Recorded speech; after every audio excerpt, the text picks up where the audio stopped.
আসসালামু আলাইকুম। গ্রামে ছিলাম, গ্রাম থেকে এসে দেখি গাছের অবস্থা খুবই খারাপ। জাংলায় না আছে, গাছে গাছে সব গাছ চলে গেছে।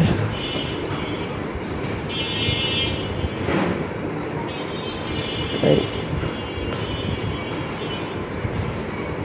গাছ খুব খারাপ অবস্থায় আছে।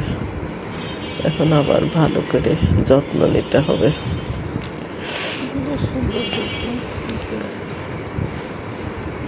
এখানে অনেকগুলো সবেদা ধরছে।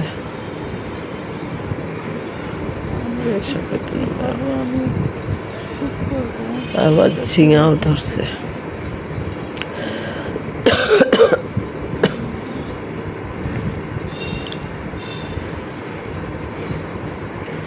যাই হোক, কেউ না থাকলে এর চেয়ে বেশি কিছু আর আশা করা যায় না।